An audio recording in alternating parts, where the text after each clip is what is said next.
അപ്പോൾ തിരച്ചിലിന്റെ ഒരു ഘട്ടത്തിൽ ഇപ്പോൾ പുരോഗമിക്കുന്നത് ഇങ്ങനെയാണ്. വെളിച്ചം അവിടെ ഉയർത്തിയിട്ടുണ്ട്, ഐമാസ് ലൈറ്റ് ഉയർത്തിയിട്ടുണ്ട്. ആ ഒരു മേഖലയിൽ ഈ റഡാർ സിഗ്നൽ ഉപയോഗിച്ച പരിശോധന നടന്നുകൊണ്ടേയിരിക്കുകയാണ്.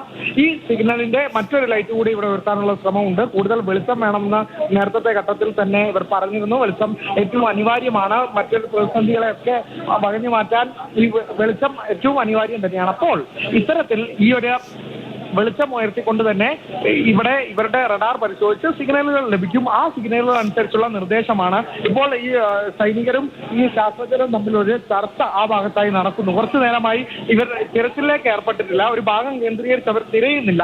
ഈ റേഡിയോ സിഗ്നലിലേക്കാണ്, ഈ റഡാർ സിഗ്നലിന്റെ റേഡിയസിലേക്കാണ് ഇവരുടെ ശ്രദ്ധ മുഴുവൻ എന്നാണ് ഈ ഘട്ടത്തിൽ നമുക്ക് മനസ്സിലാകുന്നത്. അത്തരത്തിൽ ചർച്ച കലുഷിതമായി തന്നെ നടന്നുകൊണ്ടിരിക്കുന്നു എന്നുള്ളത് തന്നെയാണ്.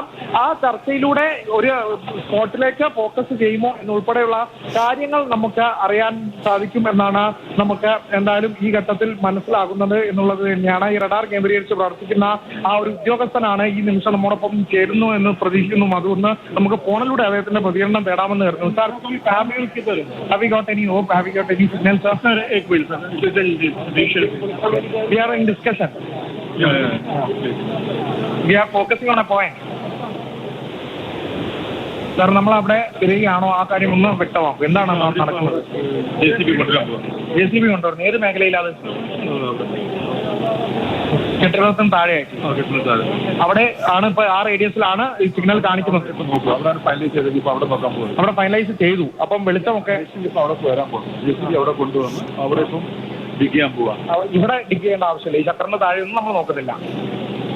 ചക്രന്റെ താഴെ നമ്മള് ഇവിടെ ബേസിക്കലി ഈ ബിൽഡിങ്ങിന് പ്രശ്നം വരും. പൊളിച്ച അപ്പൊ അവിടെ നിന്ന് എടുത്ത് നോക്കാൻ നമ്മൾ ആ ഒരു മേഖലയിൽ നിന്ന് ഇറ്റാച്ചി എത്തിച്ച് നമ്മൾ അവിടേക്ക് നോക്കും. അവിടെ നോക്കാം. എന്റെ ബിൽഡിങ്ങിന്റെ ഓണർ വന്നപ്പോഴും പറഞ്ഞത് ആ സൈഡിൽ ഇദ്ദേഹം ഇപ്പൊ സംസാരിച്ചു. അപ്പോൾ ഇപ്പോഴുള്ള ഒരു ഡിലേ എന്ന് പറയുന്നത് നമ്മൾ യന്ത്രത്തിനായി കാത്തിരിക്കുകയാണോ? അതെ, മാധു, ഇപ്പോഴുണ്ടായിരിക്കുന്ന ഒരു ഡിലേ ഈ ഞാൻ പറഞ്ഞിരുന്നു, ഇപ്പോൾ അവർ തിരയുന്നുണ്ടായിരുന്നില്ല. അത് യന്ത്രത്തിനായി കാത്തിരിക്കുന്നു എന്നൊരു നിർണായക വിവരമാണ് അവർ നൽകിയത്. അതായത് മണ്ണ് മാന്തി യന്ത്രം ഇങ്ങോട്ടേക്ക് എത്തിച്ച് തിരയുന്നു, ഒരു മേഖല കേന്ദ്രീകരിച്ച് തിരയാൻ പോവുകയാണ്. നേരത്തെ നമ്മളുണ്ടായ ആ കല്ലുങ്ങിന് സമീപമുള്ള പ്രദേശം എന്ന് തന്നെയാണ് വ്യക്തമാക്കിയിരിക്കുന്നത്. അങ്ങോട്ടേക്കാണ് അദ്ദേഹം ചൂണ്ടിക്കാണിച്ചത്. ആ മേഖലക്കരികിലായി JCB എത്തിക്കുന്നു, അവിടെ ഡിഗ് ചെയ്യാൻ പോകുന്നു, അവിടെ കുഴിച്ചു പരിശോധിക്കാൻ പോകുന്നു. അതിനുള്ള ഒരു ഡിലേ. അരുണി, ഇതിന് തൊട്ട് മുൻപ് ഈ തീരുമാനമെടുക്കുന്നത് വീണ്ടും റഡാർ പരിശോധന നടത്തിയതിനു ശേഷമാണോ?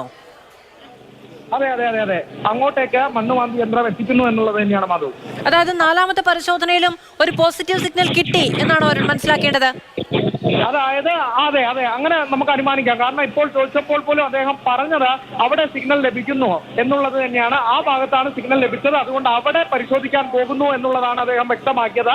അതിന്റെ അടിസ്ഥാനത്തിലാണ് ഇങ്ങോട്ടേക്ക് JCB എത്തിക്കുന്നത് എന്നുള്ളത് തന്നെയാണ് അദ്ദേഹം വ്യക്തമാക്കിയത്. ഇപ്പോൾ നമ്മൾ അദ്ദേഹത്തിന്റെ പ്രതികരണം തേടിയപ്പോൾ അതായത് അവിടെ സിഗ്നൽ ലഭിക്കുന്നു, അവിടെ ഫോക്കസ് ചെയ്യുന്നു എന്നാണ് വ്യക്തമാക്കിയത്. അപ്പോൾ അങ്ങോട്ടേക്ക് JCB എത്തിക്കും. ആ ഏകദേശം നേരത്തെ വൈകിട്ടോടുകൂടി നമ്മൾ കണ്ട ആ മേഖലയിൽ തന്നെ തിരച്ചിൽ പുനരാരംഭിക്കും എന്നുള്ളതാണ് അദ്ദേഹം ഇപ്പോൾ വ്യക്തമാക്കിയിരിക്കുന്നത്. മാധവ്, അതിനനുസരിച്ചുള്ള നിർദ്ദേശങ്ങൾ ഈ പറയുന്ന സേനാ വിഭാഗങ്ങൾക്കും സന്നദ്ധ സംഘടനാ പ്രവർത്തകർക്കും ഒക്കെ കിട്ടിയിട്ടുമുണ്ടാകും.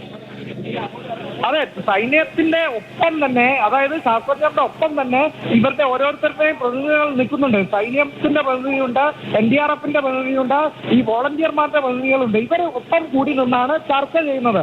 ഈ ചർച്ച ചെയ്യുന്നതിന്റെ ഓരോ നിർദ്ദേശങ്ങളും ഓരോ പുരോഗതിയും ഇവരെ അറിയിച്ചുകൊണ്ടേ ഇരിക്കുന്നുണ്ട്. ഇവിടെ തിരച്ചിൽ തുടരും എന്നുള്ളത് തന്നെയാണ് ഇപ്പോൾ അറിയിച്ചത്. നമുക്ക് മാത്രം ഇപ്പോൾ ഞാൻ അദ്ദേഹത്തോട് പറഞ്ഞപ്പോൾ കിട്ടിയ ഒരു പ്രതികരണമാണ്. അദ്ദേഹം അവിടെ തിരച്ചിൽ ബുദ്ധിമുട്ടിക്കേണ്ട എന്നൊരു സാഹചര്യമാണ് നമുക്കുണ്ടായത്. പക്ഷേ അദ്ദേഹത്തെ ഒന്നും ഇപ്പോൾ പറയാൻ അനുയോജ്യമായ ഒരു സമയം എത്തിയപ്പോൾ ഞാൻ ചോദിച്ചപ്പോൾ എനിക്ക് കിട്ടിയ ഒരു പ്രതികരണമാണ്. അതാ മണ്ണുമാന്തി യന്ത്രം അങ്ങോട്ടേക്ക് എത്തിയിരിക്കുന്നു ആ പ്രദേശത്തേക്ക്. അദ്ദേഹം പറഞ്ഞ, ശാസ്ത്രജ്ഞൻ പറഞ്ഞ, ഈ സ്വകാര്യ ഏജൻസിയിലെ ഉദ്യോഗസ്ഥർ പറഞ്ഞ ആ പ്രദേശത്തേക്ക് മണ്ണുമാന്തി യന്ത്രം എത്തിയിരിക്കുന്നു. അതായത് നമ്മൾ വൈകിട്ടോട് ഈ ഒരു ശുഭാപ്തി വിശ്വാസമുള്ള ഈ ഒരു പ്രതീക്ഷയുള്ള വാർത്ത കിട്ടിയപ്പോൾ നമ്മൾ എത്തിയ ഒരു മേഖല, അവിടെ തന്നെ JCB എത്തിയിരിക്കുന്നു, അവിടെ വീണ്ടും തെരച്ചിൽ ആരംഭിച്ചിരിക്കുന്നു എന്നുള്ളതാണ്. അതായത് അത് സൂചിപ്പിച്ചതുപോലെ നാലാം തവണയും നേരത്തെ നെഗറ്റീവായി ഉൾപ്പെടെ ആയിട്ടുണ്ടായിരുന്നു. അത് വീണ്ടും ആ സിഗ്നൽ അവിടെയാണ് ലഭിച്ചത് എന്നാണ് ആ ഉദ്യോഗസ്ഥരുടെ വാക്കുകളിൽ നിന്ന് നമുക്ക് വ്യക്തമാകുന്നത്. നേരത്തെ ഞാൻ പറഞ്ഞ ഒരു GPS ലൊക്കേഷൻ അല്ല, ഇത് ഒരു റഡാറിന്റെ സിഗ്നലാണ്, അതൊരു റേഡിയസ് അനുസരിച്ച് കാണിക്കുന്ന സിഗ്നലാണ്. അപ്പോൾ അത് കേന്ദ്രീകരിച്ച് ഒരു മേഖല കേന്ദ്രീകരിച്ചാണ് നമ്മൾ തിരിയുന്നത്. 0.8 മീറ്റർ മുതൽ 2 മീറ്റർ വരെ താഴ്ച എന്ന് അദ്ദേഹം പറഞ്ഞതും ഞാൻ ഓർക്കുന്നു. അപ്പോൾ ആ താഴ്ചയിലേക്കാണ് റേഡിയസ് സിഗ്നൽ കാണിക്കുന്നത്. ഇത്തവണയും അത് ആവർത്തിച്ചു എന്നുള്ള ഏറ്റവും സുപ്രധാനമായ വിവരമാണ് നമുക്കിപ്പോൾ ഈ മണിക്കൂറിൽ ഉദ്യോഗസ്ഥരിൽ നിന്ന് ലഭിച്ചത്. സിഗ്നൽ ലഭിച്ചിട്ടുണ്ട്, നേരത്തെ ഉൾപ്പെടെ NGO സിഗ്നൽ ഇപ്പോൾ ലഭിക്കുന്നുണ്ട് എന്നുള്ള ഏറ്റവും സുപ്രധാനമായ വിവരം ലഭിച്ചതിന്റെ അടിസ്ഥാനത്തിലാണ് ഈ ഒരു മേഖലയിൽ തിരച്ചിൽ പുരോഗമിക്കുന്നത്. മാധു.